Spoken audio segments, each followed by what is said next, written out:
আর আপনারা 17 বার যে MP selection করে যে ভুল করেছেন তার মাসুল আপনাদের দিতে হবে আগামী 1 জুন।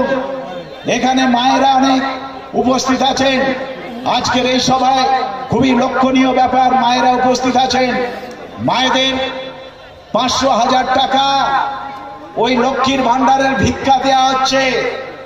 আর মায়েদের সন্তানদের শিক্ষা, কর্মসংস্থান, খাদ্য সমস্ত কিছু কেড়ে নিয়ে নিঃস্ব করে দেওয়া হয়েছে। তাদের পরিযায়ী শ্রমিক হয়ে ভিন রাজ্যে অথবা বিদেশে যেতে হচ্ছে। তো মায়েরা বিশেষ করে ভাববেন, আপনাদের বিশেষ দায়িত্ব আছে। বাবা সাহেব আম্বেদকর বলেছিলেন, একজন পুরুষ এগোলে একটা পরিবার এগোয়, কিন্তু একজন মহিলা এগিয়ে গেলে গোটা দেশ এগিয়ে যায়। তাই মায়েদের বিশেষ ভূমিকা রয়েছে। আপনারা 50% ভোটার, আপনাদের এই ভোটে নির্ণায়ক শক্তি হতে হবে এবং আপনারাই উল্টে দেবেন।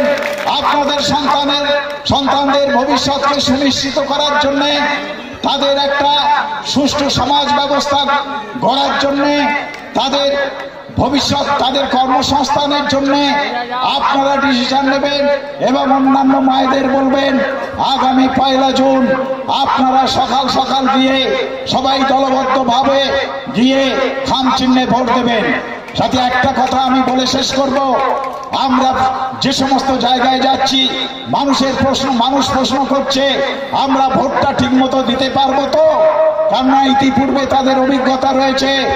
তাই সাথে আপনাদের বলছি, জনশক্তির কাছে হেন শক্তি নেই যা মাথা নোয়াতে বাধ্য নয়। এই জনশক্তি যদি সংগঠিত হয়ে বুথে যায় তখন ওই সমস্ত হারমাতদের, ওদের তো পায়ের তলা থেকে মাটি সরে গেছে, কয়েকটা গুন্ডা মস্তান মুঠেরা ছাড়া ওদের পাশে আর কেউ নেই। ওরা দেখবেন ভয়ে কোথায় পালিয়ে যাবে তার কোনো ঠিক থাকবে না। এবং আমরা সুষ্ঠুভাবে ভোট করে গণতান্ত্রিক পদ্ধতিতে এই ফ্যাসিবাদী বিজেপি সরকার এবং এই স্বৈরাচারী তৃণমূল সরকারকে পরাস্ত করে আইএসএফের পতাকাকে ঊর্ধ্বে তুলে ধরবো।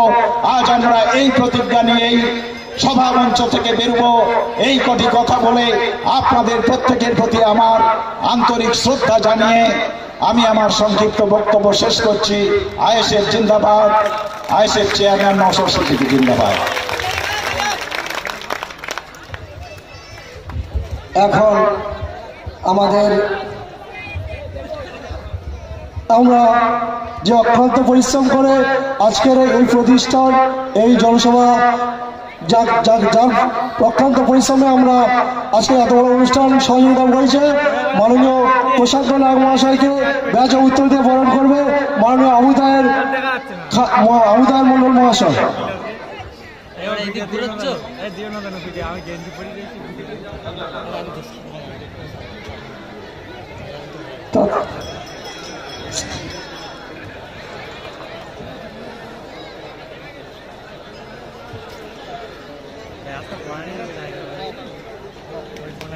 সামনে দিকে মুখটা একটু সামনে দিকে। এরপরে আমরা বরণ করে নেব বাংলার একমাত্র আওয়াজ, বাংলার কণ্ঠ, যার জন্য আমরা অক্লান্ত পরিশ্রমে এত কঠোর রোদে সেই ভাইজান মাননীয় বিধায়ক পীরজাদা নওশাদ সিদ্দিকী মহাশয়কে বরণ করে নিচ্ছেন। জোর করে করতালি মাননীয় সালেমান লস্কর মহাশয়, জোর করে করতালি।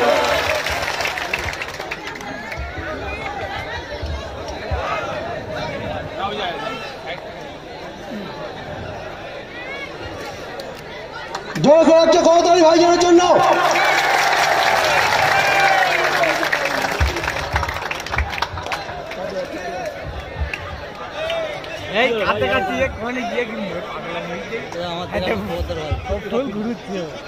একটা পরিচয় করিয়ে দিই ভাইজানের সঙ্গে।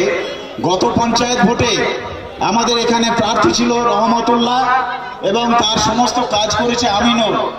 এই ভাই আবু তাহেরটা ব্যালট বক্স আটকাতে গিয়ে মাথা ফেটে গেছে, 7টা স্টিচ হয়েছে। সেই অবস্থা উনি থানায় গেছেন, থানায় অভিযোগ জানাতে।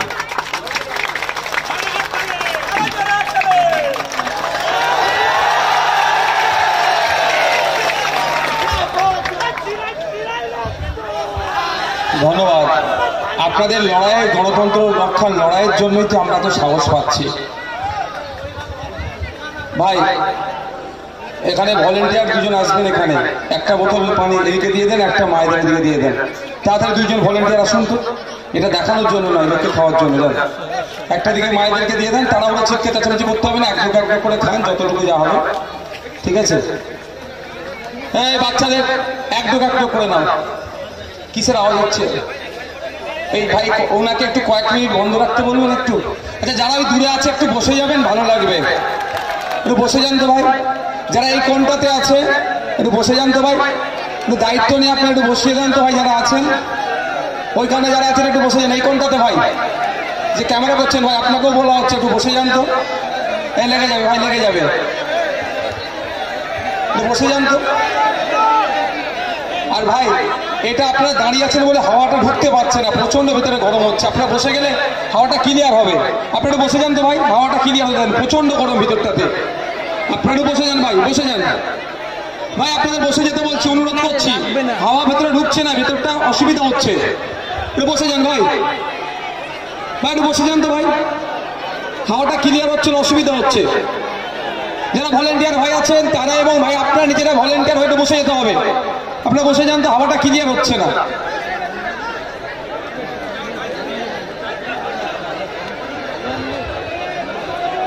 একটু বসে যান, না হলে অসুবিধা হচ্ছে, প্রচন্ড বুঝতে পারছি এখানে কষ্ট হচ্ছে।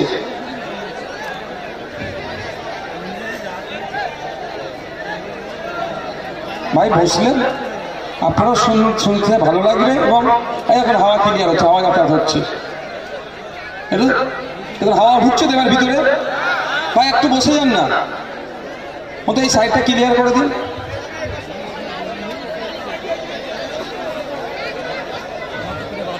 আমরা যারা উপস্থিত হয়েছি এখানে প্রত্যেককে আমি ধন্যবাদ জানাই। গত পঞ্চায়েত নির্বাচনে যেভাবে হিংসা হয়েছিল, আমাদের কর্মীদের মাথা ফাটিয়েছিল, 7টা সেলাই হয়েছে, কিন্তু গণতন্ত্র রক্ষার লড়াই থেকে ইন্ডিয়ান সেকুলার ফ্রন্ট পিছিয়ে আসেনি, তার কর্মীরাও পিছিয়ে আসেনি। গণতান্ত্রিক প্রক্রিয়াতে জবাব দেওয়ার জন্য আমরা শুধু সময়ের অপেক্ষা করছি। তাই সময় আসছে আগামী জুন মাসের 1 তারিখে সকাল সকাল আপনারা দলবদ্ধ হবে গিয়ে ঐক্যবদ্ধ হয়ে খাম চিহ্নতে আপনাদের মূল্যবান ভোটটা দিয়ে পঞ্চায়েত ভোটে যে ভোট লুট হয়েছিল তার জবাবটা দিতে হবে। পঞ্চায়েত ভোটে ভোট লুট করে আবির মেকে হই হই করেছিল, তখন আমি বলেছিলাম সময় আসবে যে বুথগুলোতে ভোট লুট হয়েছে আমরা জনগণ সর্বপ্রথম ওই বুথগুলোতে তাদেরকে হারাবো গণতান্ত্রিক প্রক্রিয়াতে ভোটের মাধ্যমে। আমার মূল্যবান ভোট যারা চুরি করেছিল, তখন সেন্ট্রাল ফোর্স ছিল না বা স্টেট ইলেকশন কমিশন যিনি ছিলেন, ওয়েস্ট বেঙ্গল স্টেট ইলেকশন কমিশনের ভূমিকাও কি ছিল আমরা দেখেছিলাম। এখন ইসিআই এর হাতে আছে, সেন্ট্রাল ফোর্স আছে, অবশ্যই আমাদের রাজ্যের যারা প্রশাসনের বন্ধুরা তারাও আছে। আমরা আশা করব এবার ইলেকশনটা শান্তিপূর্ণভাবে হবে, যে যার ভোট নির্বিঘ্নে দেবে, কোন রকম ভয়ভীতি থাকবে না। সেইগুলোকে উপেক্ষা করে বাংলার মানুষ, দেশের মানুষ এগিয়ে আসবে। দেশের সর্ববৃহত্তর গণতন্ত্রের উৎসব গণতান্ত্রিক প্রক্রিয়াতে তারা পালন করবে। যার যাকে ভালো লাগবে সে তাকে ভোট দেবে, এটা ইনশিওর করতে হবে প্রশাসন তথা ইসিআই কে, তাই তো নাকি ভাই? আর আমরা আশা করছি সেটা ইনশিওর হবে, মানুষ ভোট দিতে পারবে, আপনার মতামত আপনি রাখতে পারবেন। তাই আপনাদের বলবো, বিভিন্ন রাজনৈতিক দল আসবে, তারা তাদের মতো ভোট চাইবে, বিভিন্ন দলের পক্ষ থেকে প্রার্থীরা এসে বিভিন্ন কথা বলবে, মিষ্টি মিষ্টি কথা বলবে, আবার কেউ ধর্মীয় বিভাজনের কথা বলবে, কেউ জাতে জাতে লাগিয়ে দেওয়ার কথা বলবে, কেউ বর্ণে বর্ণে লাগিয়ে দেওয়ার কথা বলবে। কিন্তু দুঃখের বিষয়, ভোট আসলে কেউ বড় তিলক কেটে মুসলিম হিন্দু সাজে, ভোট আসলে কেউ মাথায় টুপি দিয়ে, মাথায় ঘুমটা দিয়ে, হাজি রুমাল চড়িয়ে মুসলিম সাজে। কিন্তু দুঃখের বিষয়, ভোট আসুক আর নাই আসুক, আমার জনগণের বন্ধু সাজতে তাদেরকে দেখতে পেলাম না। জনগণের অভাব অভিযোগের কথা দেশের পার্লামেন্টে তাদেরকে বলতে দেখতে পেলাম না।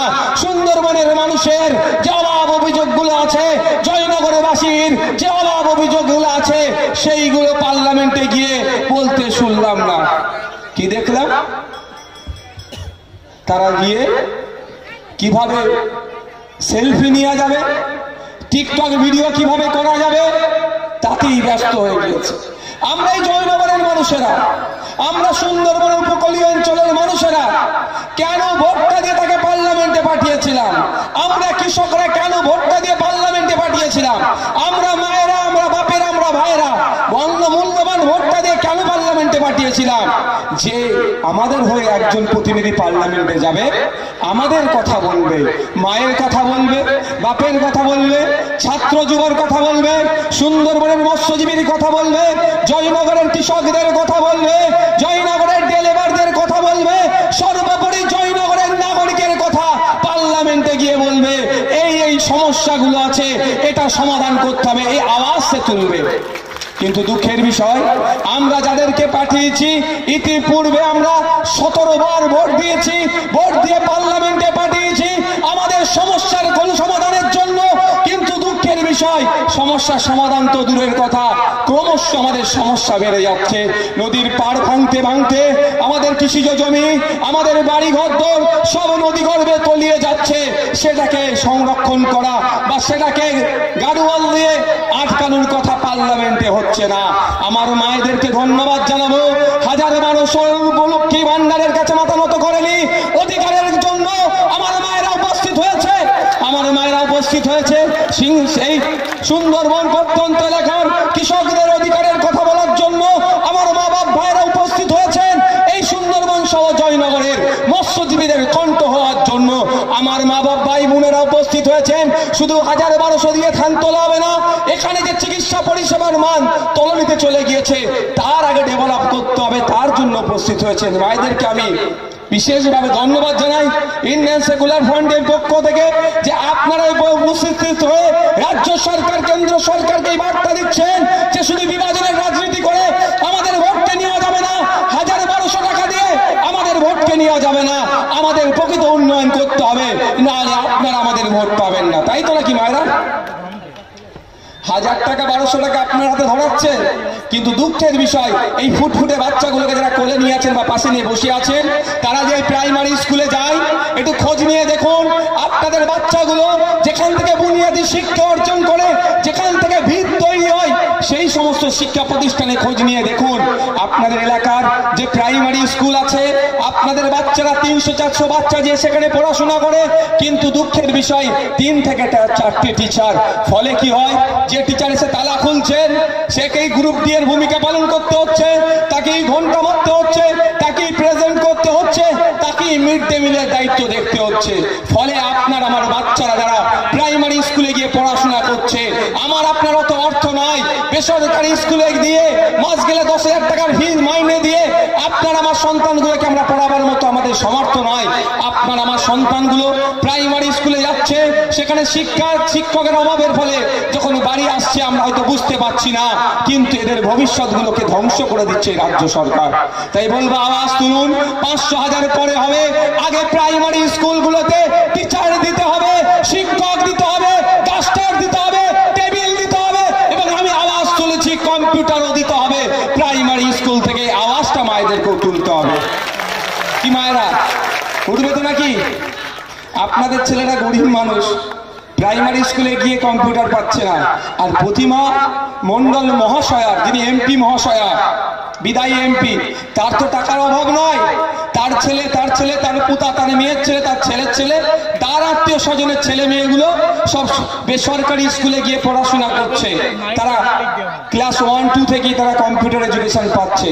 আমি আপনাদের জন্য বিধানসভায় আওয়াজ তুলেছিলাম যে সরকারকে দায়িত্ব নিতে হবে প্রতিটা প্রাইমারি স্কুলে, যেমন বিভিন্ন বিশ্বের উন্নত মানের দেশগুলো আছে, জাপান, অস্ট্রেলিয়া থেকে শুরু করে ইউকে থেকে শুরু করে আমেরিকা, চীন, রাশিয়া, পৃথিবীর যে সমস্ত উন্নত মানের দেশগুলো আছে, খোঁজ নিলে দেখা যাবে তাদের প্রাইমারি লেভেল থেকেই তাদের বাচ্চাদের হাতে কম্পিউটার এডুকেশন তুলে দিয়েছে। তাই পশ্চিম বাংলার জন্য যাতে বাচ্চাদের হাতে প্রাইমারি সেকশন থেকেই সরকারিভাবে কম্পিউটার এডুকেশন দেওয়া যায়, তার আওয়াজ আমি রাজ্যের আইনসভার মধ্যে দিয়েছি। এই আওয়াজটা শুধু রাজ্যের আইনসভার মধ্যে সীমাবদ্ধ থাকলে হবে না। আমরা আগামী জুন মাসের 1 তারিখে খাম চিহ্নে ভোট দিয়ে আমাদের মেঘনাথ বাবুকে পার্লামেন্টে পাঠাবো।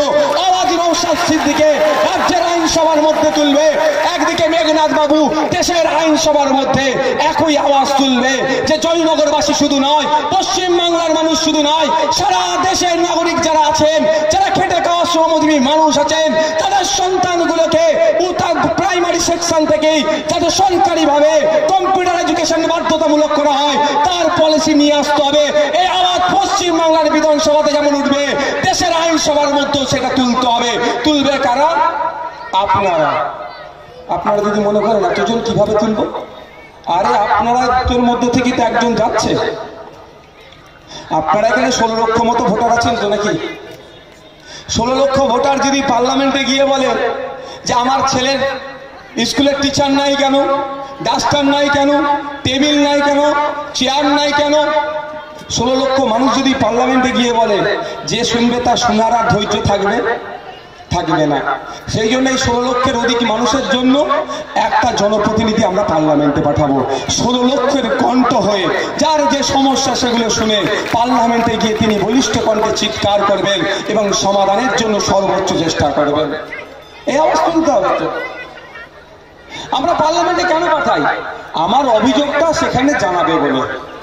বাঙালির মানুষ আমাকে বিধানসভায় পাঠিয়েছিল, শিক্ষা, স্বাস্থ্য, কর্মসংস্থান থেকে হিমঘর থেকে শুরু করে, নতুন বাস রুট থেকে শুরু করে, নতুন বাসের পরিষেবা থেকে শুরু করে, লাইব্রেরি থেকে শুরু করে, স্পোর্টস কমপ্লেক্স থেকে শুরু করে, শিক্ষা প্রতিষ্ঠান তৈরি থেকে শুরু করে, রাস্তাঘাটের উন্নয়ন থেকে শুরু করে, ব্রিজ থেকে শুরু করে, যেগুলো যে সমস্যাগুলো আছে এই 2-2.5 বছর সবটাই রাজ্য সরকারকে শুনিয়েছি। কিন্তু অপদার্থ রাজ্য সরকার তারা শুধুমাত্র চাই ভাঙড়ে হানাহানি, মারামারি হোক, বোমাবাজি হোক, সেই জন্য ডেভেলপ করেনি। কিন্তু কদিন ডেভেলপ করে আটকাতে পারবে? ওই আওয়াজ শুধু ভাঙড় থেকে রাজ্যে সীমাবদ্ধ আমরা রাখতে চাইছি না।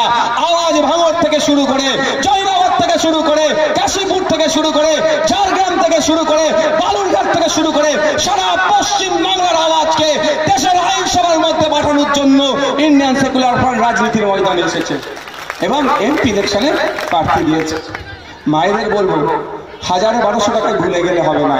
আমরা বলছি রাজ্য সরকারকে বারবার, এই 1000-1200 দিচ্ছ, আর মা যখন ট্রিটমেন্ট করতে, মায়ের পরিবার যখন ট্রিটমেন্ট করতে সরকারি হসপিটালে যাচ্ছে, সেখানে পরিষেবা পান তো আপনারা?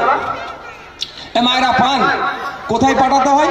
বেসরকারি হসপিটালে চলে যাচ্ছেন ট্রিটমেন্ট করতে। 1000-1200 টাকা শুধু নয়, 10,000-15,000 বিল ধরিয়ে দিচ্ছে মায়েদেরকে বা আমাদেরকেও ধরাচ্ছে। তো এটা বন্ধ করতে হবে। মায়েদের বলবো, আওয়াজ তুলুন। এই 26,000 চাকরি বাতিল হয়েছে, এই 26,000-এর মধ্যে আপনার আমার সন্তানেরা আছে, আপনার আমার পরিবারের সন্তানরা আছে, সদস্যরা আছে যাদের মেধার ভিত্তিতে চাকরি হয়েছিল। আবার অনেকের আপনার আমার বাড়ির সন্তানদের মেধা চুরি করেছিল এই মমতা ব্যানার্জির সরকার, এই চোর সরকার মেধা চুরি করেছিল। আপনি একজন কৃষক, আপনি একজন ডে লেবার, আপনি সকালে গেলে মাঠে যান, সকাল হলে বাজারে সবজি বিক্রি করতে যান, একটা ঘুমটি আছে, আপনার ছেলের মেধা আছে, আপনার ছেলেকে আপনি কষ্ট করিয়ে বড় করলেন, মানুষ করলেন, উচ্চশিক্ষায় শিক্ষিত হলো, পরীক্ষায় বসেছিল, পাশও হয়েছিল, ভাইভাতে লিস্টে নাম আসবে কি তার আগে আপনার ছেলে 15 লক্ষ দিতে পারবে নাকি আগে দেখে নিচ্ছে। স্বাভাবিকভাবে 15 লক্ষ দিয়ে আমাদের পক্ষে সম্ভব নয়। আমার আপনার ছেলেটার মেধা থাকার পরেও, যোগ্যতা থাকার পরেও এই মমতা ব্যানার্জির চোর সরকার আপনার আমার ছেলেটাকে মেধাকে চুরি করেছে। তার পরিবর্তে যার ছেলের মেধা নাই, যে যুক্ত অক্ষর পড়তে পারে না, তার বাবার টাকা আছে, সেই টাকাটাকে নিয়ে আপনার ছেলের পরিবর্তে ওই বড় লোকের দামাল ছেলেটাকে চাকরি দিয়েছিল।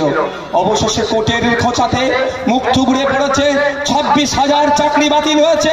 ওই 26,000-এর মধ্যেও আপনার আমার বাড়ির সন্তানেরা ছিল, তাদেরকেও আজকে অপমানিত, লাঞ্ছিত হতে হচ্ছে। এই জায়গা থেকে মায়েদের বলবো, শপথ নিতে হবে আগামী দিনে এই 10 লাখ 15 লাখের খেলা বন্ধ করতে হবে।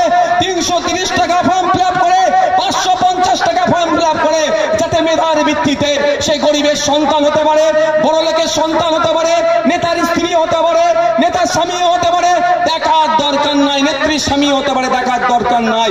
যার মেধা আছে সে চাকরি পাবে, এমন এক সরকারকে তৈরি করতে হবে। এখন সরকার তৈরির সময় এসেছে, তাই আপনাদের বলবো সঠিক জায়গায় ভোটটা দিন। পার্লামেন্টে গিয়ে আপনার হয়ে আওয়াজ তুলবে, আপনার কণ্ঠ হয়ে যারা কথা বলবে তাকে ভোটে ফুটেজে পার্লামেন্টে পাঠান।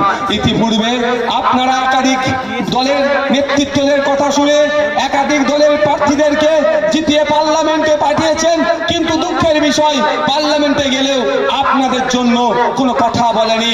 আপনাদের উন্নয়নের জন্য আপনারা দিয়ে দেন, এবার আপনারা কৃষক, আপনাদের কৃষকদের মাসিক গড়াই কি করে বাড়বে তার কথা বলেনি। আপনি ভ্যান চালক, আপনার কথা বলেনি। আপনি মধ্যে এই পরিযায়ী শ্রমিক ভিন্ন রাজ্যে কাজে যাচ্ছেন বা ভিন্ন জায়গায় কাজে যাচ্ছেন, আপনার দিনের শেষে যে মজুরিটা দেওয়া হচ্ছে সেটা স্বল্প মজুরি, আপনাকে বেশি খাটিয়ে নিয়ে আপনাকে কম টাকা দিচ্ছে, এর বিরুদ্ধে কথা বলার লোক পাওয়া যায়নি। তাই আমি আপনাদের বলবো, আমাদেরকে যদি একবার সুযোগ দেন, ইতিপূর্বে 17 বার আপনারা সুযোগ দিয়েছেন, আমাদেরকে একবারের জন্য সুযোগ দিন। পার্লামেন্টে গিয়ে এসটি কোটাতে, এসসি কোটাতে অর্থাৎ দলিত আদিবাসী ভাইদের সংরক্ষিত সিটে কেন নন দলিত আদিবাসী ভাইরা চাকরি করবে তার হয়ে বলার কেউ নয়। আমাদের মেঘনাথ বাবু গিয়ে পার্লামেন্টে আওয়াজ তুলবে, এসসি কোটাতে এসসিদের কি চাকরি দিতে হবে, এসটি কোটাতে এসটি ভাইদের কি চাকরি দিতে হবে, ওবিসি কোটাতে তথা মুসলিম সমাজের যারা আছেন মুসলিম ভাইদের চাকরি মুসলিম ভাইদের কি বুঝিয়ে দিতে হবে, এই আওয়াজ তুলবে। সেখানে গিয়ে ওই আরএসএস এর কোন টিউনিং করা নেতা আমাদের নয়, বা মমতা ব্যানার্জির কোন টিউনিং করা আমাদের নয়। তিনাকে আমরা জনগণের জন্য ছেড়ে দিয়েছি, জনগণের কথা বলবে, আরএসএস কি বলবে সেটা শুনে উত্তর দেওয়ার মতো নেতা আমরা তৈরি করিনি। আমাদের আইডিওলজি যেটা বলছে মানুষের জন্য কথা বলার জন্য আমরা পার্লামেন্টে পাঠাবো। যদি আপনারা আমাদেরকে সুযোগ দেন, আগামী মাসের মে মাসে জুন মাসের 1 তারিখে আপনারা খাম চিহ্নে ভোট দিয়ে আমাদের মাস্টার মশাই মেঘনার হালদার সাহেবকে খাম চিহ্নে ভোট দিয়ে বিপুল ভোটে জয়যুক্ত করবেন। হবে তো নাকি ভাই? আমার পাশের বাড়ির রাম কাকা খেতে পাচ্ছে না, আর আমাকে কি বলছে, তুমি হিন্দু মুসলমানের রাজনীতি করো। ও আমার দ্বারাই হবে না। আমার পাশের বাড়ি রহিম চাচা খেতে পাচ্ছে না, তার ছেলেটা চাকরি চুরি গিয়েছে, আর আমাকে বলছে তুমি হিন্দু মুসলমানের কথা বলো।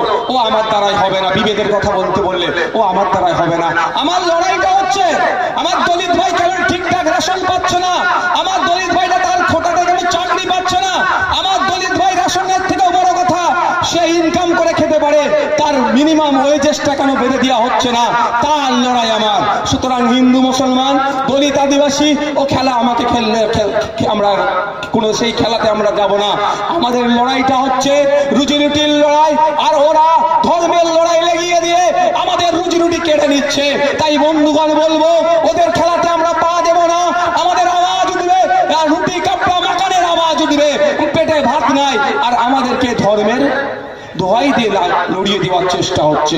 তাই ভাই আপনাদের কাছে অনুরোধ করব, সজাগ সতর্ক হতে হবে। আমরা কারো প্ররোচনায় পা দেব না। আমরা কারো আর ভাই প্রচন্ড আমার কষ্ট হচ্ছে, গরম প্রচন্ড না? আপনাদেরও তো লাগছে নিশ্চিত ভাবে। আর 5 থেকে 7 মিনিট বক্তব্য দেবো, কারো অসুবিধা হবে না তো? ভাইরা অসুবিধা হবে? দূরে কি কষ্ট হচ্ছে নাকি একটু? কারা শুনতে চান একটু হাত তুলুন তো ভাই। মায়েরা শুনবেন না? আপনারা শুনতে চাইছেন? হ্যাঁ, আপনাদের বলবো এটা মাথায় রাখবেন। হ্যাঁ, আপনাদের বলবো শুধু আমাদেরকে ধর্মে লাগিয়ে দেওয়ার চেষ্টা হচ্ছে। কেউ জাত পাতের লড়াই আমাদেরকে লাগিয়ে দিচ্ছে। দেখুন আপনাদের একটা কথা বলি, আমরা ভুলে যাচ্ছি না দলিত বাড়ির সন্তান রোহিত ভেমুলাকে, তার অপরাধটা কি?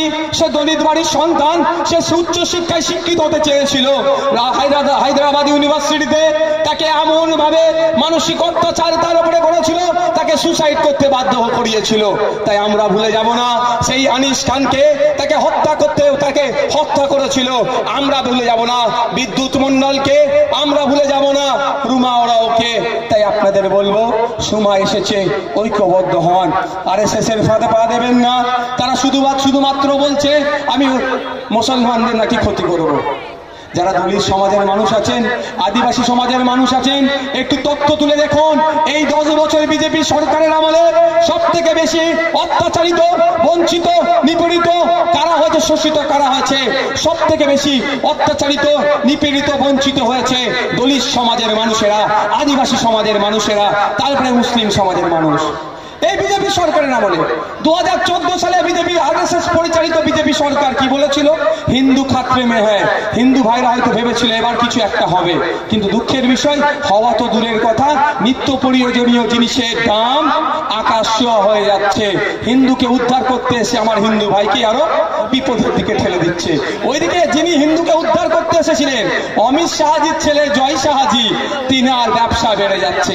2011 সালের আগে মমতা ব্যানার্জি বলেছিল মুসলমান খাতরে মে হ্যায়, ওয়াকফ সম্পত্তি উদ্ধার করব, সাচার কমিটির সুপারিশ বাস্তবায়ন করব, মুসলিম সমাজের মহিলারা শিক্ষায় পিছিয়ে আছে, মুসলিম সমাজের ছেলেদের চাকরি নাই, এটা করে দেবো সেটা করে দেবো, মুসলমানকে বাঁচাতে এসেছিল।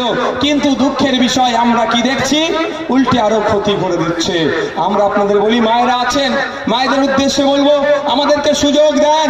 যদি আপনারা আমাদেরকে সুযোগ দেন আগামী দিনে আপনাদের উদ্দেশ্যে বলছি, এই মমতা সরকার এই 12 বছরে তাই কিছু মুসলমানদের জন্য, মানুষের জন্য, দলিতের জন্য, আদিবাসীর জন্য উন্নয়ন করেনি, শুধু ভাইপোর উন্নয়ন হয়েছে। আর কিছু শাহজাহান টাইপ আছেন, অনুব্রত টাইপ আছেন, শওকত টাইপ আছেন, তাদের উন্নয়ন হয়েছে। আর কি করেছে? ও শিক্ষা প্রতিষ্ঠান দেওয়ার কথা বলেছিল, শিক্ষা প্রতিষ্ঠান দেয়নি। এই আমাদের মুসলিম সমাজের ছেলে মেয়েদেরকে, আদিবাসী সমাজের ছেলেদেরকে, দলিত সমাজের ছেলে মেয়েদেরকে ধ্বংস করার জন্য পাড়ায় পাড়ায় লিগাল ইনলিগাল মদের দোকান খুলে দিয়েছে। খুলে দেবে ভাই? আমার মায়েরা বলুন, আপনারা যদি, আপনাদের উদ্দেশ্যে বলছি, যদি আপনারা আমাদেরকে সুযোগ দেন আগামী দিনে আমরা ক্ষমতায় আসলে সমস্ত মদের দোকানগুলো গণতান্ত্রিক প্রক্রিয়াকে আমরা বন্ধ করব। আমরা চাইব শিক্ষা প্রতিষ্ঠান হোক, কলেজ হোক, ইউনিভার্সিটি হোক, স্বাস্থ্য কেন্দ্রের মান উন্নয়ন হোক, ইন্ডাস্ট্রি হোক, কিন্তু দুঃখের বিষয়গুলো সব বন্ধ করে লিগাল ইনলিগাল মদের দোকান করে দিচ্ছে। এটাকে বন্ধ করবো যদি আপনারা সুযোগ দেন। দেখুন সমস্যা কোথায় জানেন? যখন আমি বিদ্যুৎ মন্ডলের কথা বলছি, রোহিত ভেমুলার কথা বলছি, হিন্দু ভাইদের দেবত্ব সম্পত্তি, হিন্দু ভাইদের পূর্বপুরুষেরা দেবদেবীর নামে, মন্দিরের নামে বা মন্দিরের নামে যে সমস্ত সম্পত্তিগুলোকে উৎসর্গ করেছে সেগুলো হস্তান্তরযোগ্য নয়, সেগুলোকে বিক্রি করা যায় না। যখন আমি কথা বলছি দলিতদের কোটাতে নন দলিতরা চাকরি করছে কেন, আদিবাসীদের কোটাতে নন আদিবাসীরা চাকরি করছে কেন, বিদ্যুৎ মন্ডলকে হত্যা করা হলো কেন, আদিবাসীদের জল জমি জঙ্গলের স্বাভাবিক অধিকার তারা পাচ্ছে না কেন, যখন এর আওয়াজ তুলছি তখন নওশাদ সিদ্দিকী মুসলমানদের দল হয়ে যাচ্ছে। আমি যখন আওয়াজ তুলছি ওয়াকফ প্রপার্টি উদ্ধারের কথা বলেছিলেন, ওয়াকফ প্রপার্টি উদ্ধার হচ্ছে না কেন, আনিসকে কেন হত্যা করা হলো, মুসলিমদের চাকরিতে কেন পার্সেন্টেজ কমে যাচ্ছে, 100টা চাকরি করলে একটাও কেন মুসলিমকে খুঁজে পাওয়া যাচ্ছে না?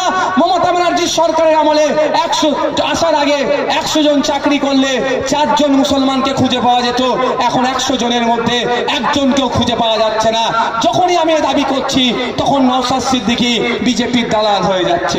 তখন নওশাদ সিদ্দিকীকে যেখানে গেলে যেটা বললে তারা খাবে সেটা বলছে, আমার যেখানে কোনখানে গিয়ে বলছে ও পীরের ঘরের ছেলে রাজনীতি করছে, তোমরা কেন ও সাথ দেবে? ঠিক ওরা জানে। শামশেরগঞ্জে আমি গিয়েছিলাম, সেখানে গঙ্গা ভাঙনের ফলে ওখানে মানুষ ক্ষতিগ্রস্ত হয়ে যাচ্ছে, তাদের জমি জায়গা সব গঙ্গা গর্ভে তলিয়ে যাচ্ছে। ওখানে ঘটনাচক্রে ওখানে আমি গিয়ে দেখলাম, ওখানেও গিয়ে তৃণমূলী বন্ধুরা আমাদের সম্পর্কে একটা বাজে ধারণা তৈরি করে দিচ্ছে। শামশেরগঞ্জে কিছু আহলে হাদিস সমাজের মানুষেরা থাকেন, সেখানে গিয়ে সুন্দর করে টপ দিচ্ছে, এই তোরা তো আহলে হাদিস, তোরা কেন নওশাদ সিদ্দিকী পীরের সন্তান, তার কথা শুনবি। যেখানে আমার তবলিগ জামাতের ভাইয়েরা বেশি থাকেন, ঠিক একই ভাবে যে বলছে আরে তোরা তবলিগ জামাত আর ফুলফুরাওয়ালা দলের উপরে বসে আছে, তুই কেন ওর কথা শুনবি? এটা আমাদের বন্ধ করতে হবে। মাযহাবী মাসালা নিয়ে যে সমস্যা আছে তারা মুফতি সাহেবরা বুঝে নেবে। এখন হকের লড়াই আসছি, কে দলিত, কে তাবলিগ, কে আহলে হাদিস, কে বেরেলি, কে ফুলফুরা, কে হিন্দু, কে মুসলমান, কে সন্তান, কে কে আমরা দেখার দরকার নাই। আমরা মানুষ, আমাদের অধিকার চাই, আমাদের অধিকার চাই। আমি তো একটা কথা বলি, দুঃখ লাগে আমাকেও, আজকে সিদ্দিকুল্লাহ চৌধুরী মহাশয়ের কথা বলছি, যথেষ্ট তাকে সম্মান দিই, কিন্তু দুঃখের বিষয় তার পেছনে কি আছে? পুতুল দেখেছেন তো ভাই, পুতুল বাচ্চারা খেলে, পুতুলে হচ্ছে আপনার চাবি দিয়ে দেবে, যতক্ষণ চাবি দেবে ততক্ষণ সে তারপরেই বন্ধ হয়ে যাবে। আমি এখনো বলছি পশ্চিমবাংলায় মুসলিম সমাজ থেকে বর্তমানে যে কটা নেতা উঠে এসেছেন, তার মধ্যে পোটেনশিয়াল যার মধ্যে আছে, তার মধ্যে অন্যতম সিদ্দিকুল্লাহ চৌধুরী মহাশয়। কিন্তু দুঃখের বিষয় মমতা ব্যানার্জি মহাশয়া তাকে নিয়ে তার যে বীজ দাঁতগুলো ছিল ভেঙে দিয়েছে। আমাকেও চাইছে কি লাগবে বলো, চলে আসো আমার দিকে, কিন্তু না, আমি হয়তো আমার নিজের স্বার্থের জন্য যাইনি। তাই বলবো, আমাদের মধ্যে কোন যার পাড়াতে গিয়ে বলবে নওশাদ সিদ্দিকী মুসলমানদের ছেলে, তুমি দলিত, তুমি আদিবাসী, তুমি হিন্দু, তুমি ওকে কেন ভোট দেবে? কোন জায়গায় গিয়ে বলবে নওশাদ সিদ্দিকী পীরের বাড়ির সন্তান, তুমি তাবলিগ জামাত করো, তুমি আহলে হাদিস করো, তুমি বেরেলি করো, তুমি ফুরফুরাওয়ালা করো, তুমি বিভিন্ন মতদর্শ মাযহাবী মতদর্শ এটা যেটা করো, ওকে কেন ভোট দেবে? আরে ভাই, একটা কথা আপনাদের বলি, এই দলুয়া খাকি আপনাদের এখানেই তো, যদি ওটা যাদবপুর লোকসভার মধ্যে পড়ছে, দলুয়া খাকিতে যে 22টা ঘরে আগুন লাগিয়ে দিয়েছিল, সবাই ফুরফুরাওয়ালা ছিল বা সবাই হিন্দু, সবাই মুসলমান, সবাই তবলিগ, এ ধরনের কোনো ব্যাপার ছিল? আমার রেশনটা চুরি করে নিচ্ছে, বালুবাবু জেলে খেটেছে, ও কি দেখে দেখে চুরি করেছিল নাকি? আমি দলিতের রেশনটা চুরি করব না, আমি আদিবাসী রেশনটা চুরি করব না, আমি হিন্দুর রেশনটা চুরি করব না, আমি মুসলমানের রেশনটা চুরি করব না, এই ফুরফুরাওয়ালা এর রেশনটা চুরি করা যাবে না, এ তবলিগের রেশনটা চুরি করা যাবে না, এ আহলে হাদিসের রেশনটা চুরি করা যাবে না, এরকম করেছিল না? গরিবের এই আমরা যারা রেশন নিয়ে অনেকে জীবনযাপন করি, ওটা খেয়ে আমাদের দিন চলে, সেটা চুরি করেছিল? ভাইকে বলুন, কাদের চুরি করেছিল? গরিবের রেশন চুরি করেছিল। আমাদের পরিচয়, আমরা অত্যাচারী, আমরা বঞ্চিত, আমরা লাঞ্ছিত, আমাদের এটাই পরিচয় হওয়া দরকার। শুধু আমাদেরকে এটা ভেঙে, মানে এটাকে আমরা ওদেরকে ভাগ করে দিতে চাইছি ওদের রাজনৈতিক ফায়দা নেওয়ার জন্য। মায়েদের বলবো, বাপেদের বলবো, এখান থেকে বিদায় নেবেন, বাড়িতে বাড়িতে চলে যাবেন, পাড়ার চায়ের দোকানে মাথায় বসবেন, যখন একটা কথাই বলবেন, 17 বার আমরা মানুষকে বিশ্বাস করে পার্লামেন্টে পাঠিয়েছি, আমাদের সমস্যার কথা পার্লামেন্টে যে বলেনি। একবার আমরা মেঘনাদ বাবুকে বিশ্বাস করে পার্লামেন্টে পাঠাই, যদি আমাদের কথা না বলে আমরা তাকে ছুঁড়ে ফেলে দেবো, আর আপনাদের কাছে ভোট চাইতে আসবো না। আর আপনারা সকাল সকাল যাবেন ইভিএম মেশিনে, যেখানে দেখবেন খামচিহ্নটা, সেটাতেই শুধু হাত দেবেন, অন্য কোনো জায়গায় হাত দেওয়ার প্রয়োজন নাই। আপনাদের বলে রাখছি, ভোটের সময় যেমন এসে মেঘনাদ বাবু আপনাদের কাছ থেকে ভোট চাইছে, 5 বছর আপনাদের দায়িত্ব নিয়ে বলছি, মেঘনাদ বাবু আপনাদেরকে পরিষেবা দেওয়ার জন্য আপনাদের দ্বারে অর্থাৎ দুয়ারে এমপি থাকবে। ভোটের সময় এমপি প্রার্থীরা এসে জাটা, কাকা, মামা, চাচা, মাসি, পিসি ভোটটা দাও, আর ভোট মিটে গেলে সেই মা, সেই বাপ, সেই চাচা, সেই কাকা যখন এমপির কাছে যায়, একটা সইয়ের প্রয়োজন হয়, এমপির সাথে তো পাত্তা পাওয়া যায় না, সাথে সাথে কি হয়, 500,000 না দিলে নাকি সার্টিফিকেট পাওয়া যায় না। আমি আপনাদেরকে বলে যাচ্ছি, আমি দায়িত্ব নিচ্ছি, প্রতিটা 7টা বিধানসভাতে মাসে কম করে একটা করে হলেও দিন দেবে, এবং ওখানে অফিস থেকে মানুষের যা পরিষেবা আছে দুয়ারে এমপি পরিষেবা প্রদান করবে। 500,000-এর কোনো সার্টিফিকেটের প্রয়োজন নাই। তাই মায়েদের বলবো, তৃণমূলী বন্ধুরা বা বিজেপির চক্রে পা দেওয়ার দরকার নেই। অনেকে বলছে, আপনারা লাস্ট কথা বলে শেষ করবো, অনেককে কি বলছেন যে বিজেপিকে আটকাতে গেলে নাকি তৃণমূলকে লাগবে। বাবু আস্তে আস্তে, বিজেপিকে আটকাতে গেলে নাকি তৃণমূলকে লাগবে। 2019 সালে এই ডায়লগটা দিয়েছিল তো নাকি? কি দেখলাম, 18টা বিজেপিকে নিয়ে এমপি নিয়ে চলে আসলো।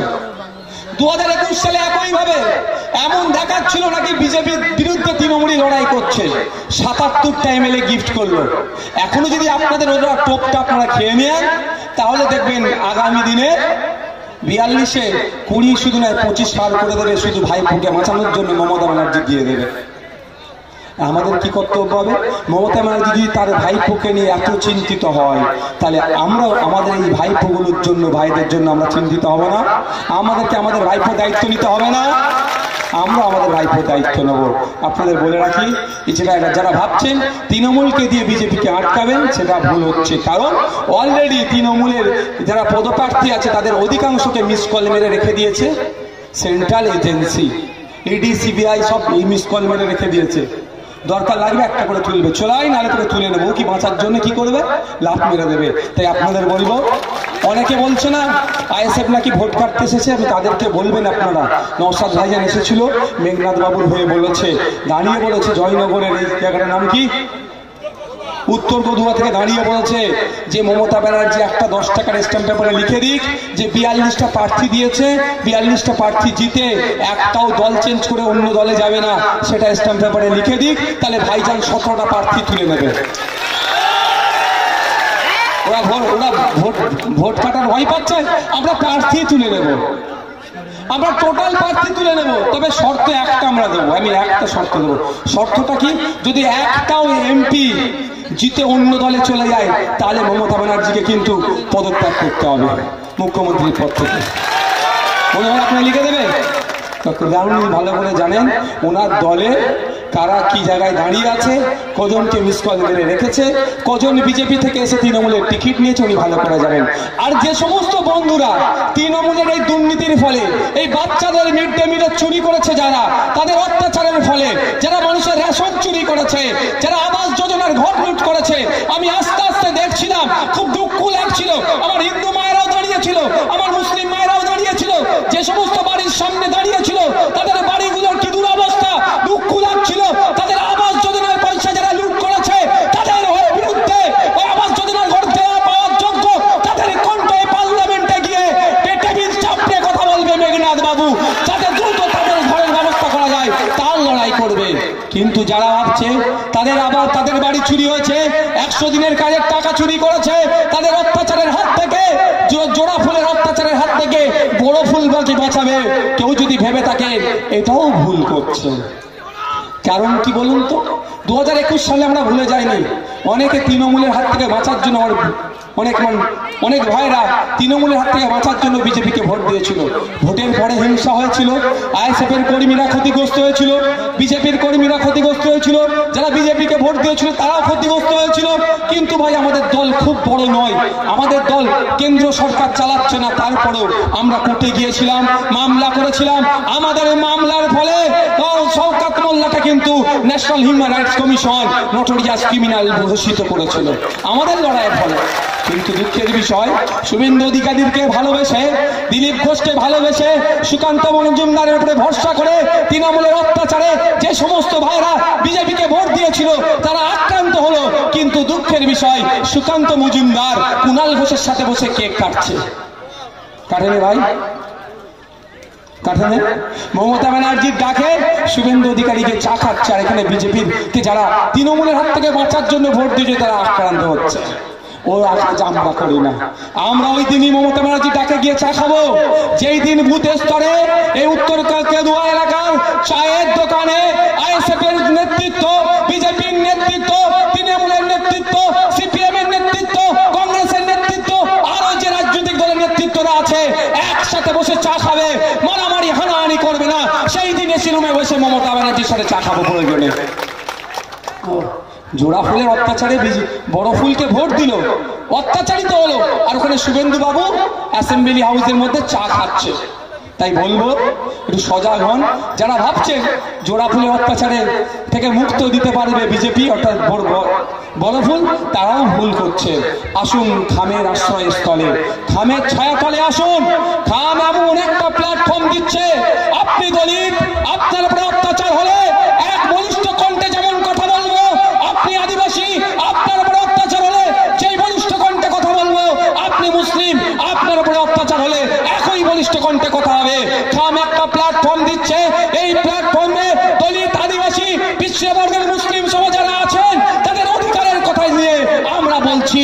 এই বড়টাই শাসক ভয় পাচ্ছে, সেই জন্য আমাদেরকে বিভিন্ন ভাবে দেখে দেওয়ার চেষ্টা করছে। বন্ধুগণ, মাইকের আওয়াজ যাচ্ছে, প্রত্যেকের উদ্দেশ্যে বলবো, আসুন কোন রকম প্ররোচনায় পা দেওয়ার দরকার নয়, কোন বিভাজনের রাজনীতি করার কারো ফাঁদে পা দেওয়ার দরকার নয়। এগিয়ে আসুন, আগামী জুন মাসের 1 তারিখে খাম চিহ্নে ভোট দিয়ে পার্লামেন্টে পাঠান আপনার ছেলের ভবিষ্যৎ, এবং সাথে সাথে ন্যাশনাল এডুকেশন পলিসি যেটা নিয়ে এসেছে, দলিতের ছেলেটা, আদিবাসীর ছেলেটা, মুসলিম গরিবের ছেলেটা আর উচ্চ শিক্ষায় শিক্ষিত হতে পারবে না, যার বাবার টাকা আছে সে তার ছেলেকে পড়াতে পারবে।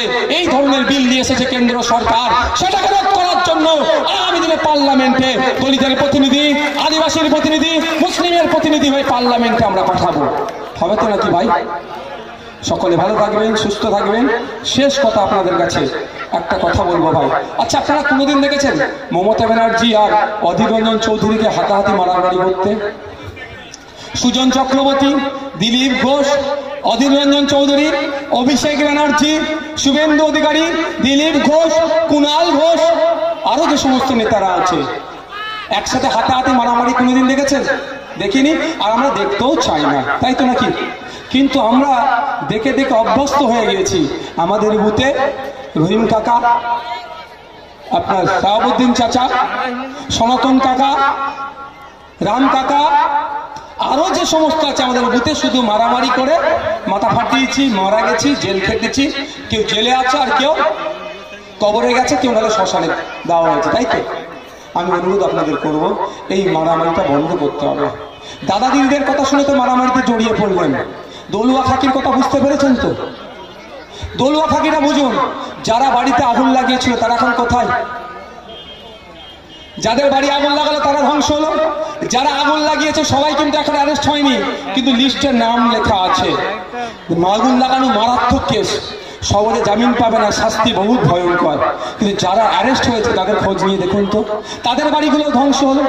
বা ওই দিনকে তৃণমূলের উপপ্রধান না প্রধানকে গুলি করে মেরেছিল তো, সে যেই দলেরই হোক না কেন তার বাড়িটাও ধ্বংস হলো। যারা খুন করলো তারাও ধ্বংস হলো। এই যে খুন খারাপির রাজনীতিতে ক্ষতি কারা হচ্ছে? ভূতের লোকেরা হচ্ছে। সুজন চক্রবর্তীরও ক্ষতি হচ্ছে না, মোহাম্মদ সেলিমেরও ক্ষতি হচ্ছে না, অভিষেক ব্যানার্জিরও ক্ষতি হচ্ছে না, শুভেন্দু অধিকারীরও ক্ষতি হচ্ছে না, দিলীপ ঘোষেরও ক্ষতি হচ্ছে না, কুণাল ঘোষেরও ক্ষতি হচ্ছে না, অধীর রঞ্জন চৌধুরীরও ক্ষতি হচ্ছে না। ক্ষতি কার হচ্ছে? এই চটে বসে থাকা লোকের। আমি অনুরোধ করবো চটে বসে থাকা লোকেদেরকে, অনেক লড়াই করেছেন 75 বছর ধরে, আপনার দাদুরা তাদের দাদুদের হয়ে গুলামতি করেছে, মারামারি করে তাকে জিতিয়ে পার্লামেন্টে পাঠিয়েছে।